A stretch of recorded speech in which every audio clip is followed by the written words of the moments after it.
Welcome back. All right, so still on Punch, and I'll be taking the major headline. So the Accountant General of the Federation, Oluwatoyin Madeyin, and the Attorney General and Minister of Justice, Lateef Fagbemi, have commenced talks on implementation of the July 11, 2024 Supreme Court judgment that gives local government autonomy, and has asked for the local government to provide their individual accounts. In a move to ensure the verdict, and the two senior officials have been holding consultations on the modalities of submitting local government accounts to them. This was contained in the Federal Allocation Committee Technical Subcommittee meeting minutes obtained by the Punch on Sunday. The minutes shared by an insider indicates that the only local government areas in Delta State have submitted their account details to the Office of the Accountant General of the Federation. So of all the various states, only in Delta State. It revealed that the submission of the account details by Delta State was confirmed during the FAC meeting. Documents showed that while the OAGF has started receiving account data from various sources, only Delta local government. So it's important, obviously, all the various states are yet only Delta States that all the various local governments provide their accounts. Well, ATM, they have loaded ATM and they have started charging 100 naira. 100 naira. Yeah, so the circular that was dated February 10 had said that under the new structure, withdrawals from one's bank ATM will remain free. That's the bank where you open your accounts. So you have to go and look for it. Because we made the mistake, yeah. But however, ATMs from other banks will be surcharged 100 naira per withdrawal for every 20,000 or less at on-site ATMs, and which are located within or directly affiliated with a bank's branch. While off-site ATMs, which are positioned outside the bank premises, such as shopping malls, fuel stations, other public places, will attract additional surcharge of 500 naira. Excuse me, please say that again. Why? Banks off-site ATMs, which are positioned outside bank premises, such as shopping malls, fuel stations, other public places, will attract additional surcharge of 500 naira. How much is POS charging again, please? So now, Punch took it to the streets since now March 1st, it started on Saturday, and they went to visit certain banks, and they found that at a particular branch mentioned in the Punch, which I don't want to mention, so that they'll come and add TVC to it. Apart from that 100 naira that will be charged, there will be 107 naira 50 kobo inclusive charge. So it's 207 naira for what that you will pay. They did this on the Western Avenue, Fushua Williams Avenue Road. They investigated those banks there, two of them. I know the banks, and they said that they'll be charging extra at all of these branches. It is an additional charge to what is circulated in the CBN instruction. And we the people, we're already complaining now. Yeah, and then we the people now added their own to it. So they said that this is the charge. So you do your feasibility study. Is it cheaper? There's no store of value because what anymore. What will happen is that already we are suffering from people keeping monies at home. So reducing cash in the banks, and we're going to suffer it more. But now all the ATMs in all these places that they visited were fully loaded ATMs. So you choose the one that suits you at the end of the day. That's so in Punch as Yes, I do. NLCO has directed its 54 affiliates to be on red alert for a mass action should the federal government carry out implementation of the telecommunications service charge contrary to the terms of agreement that was reached by a 10-man committee. They warned that any more increase in electricity tariff will be met with utter resistance. The NLC also urged all industrial union and progressive allies in the country to prepare to join the Congress in decisive mass action against all anti-people policies of the government. So there was a communique that was sent out by the National Executive Council. They had met, and it was jointly signed by the NLC President and General Secretary.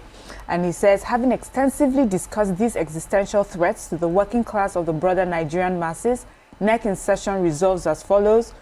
On the 35% tariff hike in telecommunications service, NEC acknowledges the agreements reached February 21st, 2025 between NLC and federal government through a joint 10-man committee, which reduced the initial proposed telecommunication tariff hike from 50% to 35%. Now, this is why it took this whole place. It says, however, the Congress remains vigilant, recognizing the long history of infidelity. Because it does not trust the government, infidelity, So because of that, it says NEC is categorically warning that should there be implementation of the agreement on March 21st, not as agreed, by them, they are mandating all necessary instruments to enforce compliance in line with the February 10 Central Working Committee directive. I just like the infidels, like, you know, stop cheating, you know, this cheating in this marriage. This marriage is NLC and federal government. All right, let's move on to Vanguard. Anxiety as Fubara begins implementation. Further hike in electricity tariff will be resisted, says NLC. Ramadan, can Naptan fume over closure of schools. Rwanda plots Super Eagles fall in the World Cup qualifier coming up. Why federal government insists contractors move to site before mobilization, says Umahi. Why exchange rate stability is not sustainable by experts. How Nigeria maltreated Igbo for decades, says Okwesilieze Nwodo.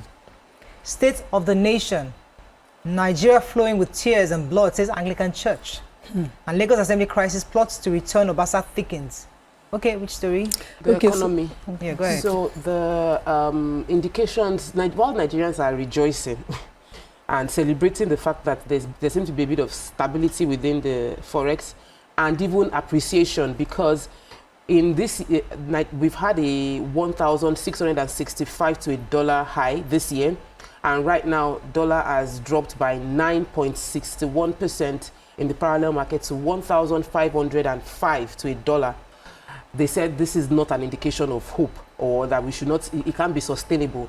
The Financial Vanguard Tracker Development said that the landscape for sustaining this is not feasible because we are depleting our reserve. They said the reserve went down to $38 billion as at last weekend from its year opening of $40 billion, showing a loss of 2.3 billion, which is 5% decline. So we are using our foreign reserve to shore up the naira, and that it is not sustainable, that sustainability is the key watchword, not about the idea of the drop in the money, and that the backdrop of the huge impact of the foreign portfolio investment is that experts are expressing that something else might go wrong within it. So I really like positive news. This doesn't sound so good. But we know that our minister, the CBN governor, would reply with what the actual plans are. The Minister for Coordinated Economy will also reply. But Nigerians on the receiving end are happy that there is a reduction in the exchange rate and naira is getting stronger. Go on.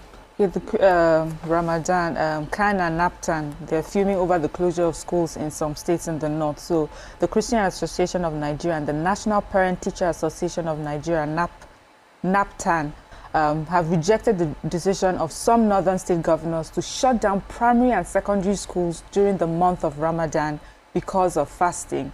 Khan is saying that the closure of schools in Bauchi, Katsina, Kano, and Kebbi states during Ramadan violates students' constitutional rights and jeopardizes educational progress. NAPTAN also says that this decision was not in the best interest of students, parents, and society as a whole.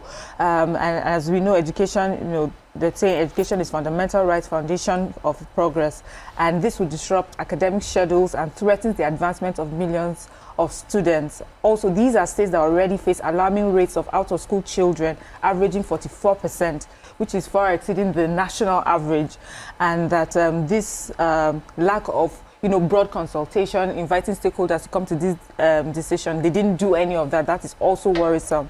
NAPTAP, let me just take that. They said, NAPTAN, they said this will disrupt academic calendar and the curriculum being followed. Also, remember, in those two states, there are students preparing for their external examinations, such as WASC and ones conducted by NECO, and this will also affect preparations. If pupils and students are now asked to stay at home for a month and then resume to be administered this examination. They also said that, as you know, in these states, not all the students are Muslims as well. So these two groups have come out, categorically to say that they do not agree with this decision, and it will be interesting to see, why they took this decision. They also highlighted the fact that Saudi Arabia and the United Arab Emirates do not do that. They don't close down schools. That yes, they have like a different sort of schedule, a bit more flexible schedule during Ramadan, but they don't just shut down schools during this period. Okay, another story. Okay, so I have the Lagos House of Assembly drama happening. According to the Vanguard, the leadership crisis rocking the House of Assembly has uncovered fresh moves by the former speaker to return as speaker, and they said that following the disbandment of the Makode committee, members of the GAC have been asked to rein in their loyalists. According to this source, this one funny, they said the BC Accord Committee has finished their work, and they said this one is an unknown source. I mean, undisclosed source. He said the president has reached out to members of the GAC who have loyalists or children in the assembly to insist they work for Obasa's return as speaker. For those who do not have children in the assembly but have political loyalists in the state executive council, they have been mandated to ensure that Obasa is returned, according to this report. They also, in the same story, have conflicting memo to the House of Assembly staff members. A source said that there's a memo saying that all of the distinguished colleagues should resume immediately, that plenary will start today, Monday. But there's also an earlier memo saying that all House of Assembly aides and members should work from home remotely. And so there's so many drama. They said that the former speaker is also looking to his opposition in the House of Assembly to win them back and looking for how he will come back. And some people are saying, no, some are entirely loyal to the Miranda committee, to the Miranda leadership. Cool. And so it's just back and forth whether the speaker would come back. That's all we can take on Front Page Review. When we come back, we move on to our next segment. Stay with us. We'll be right back.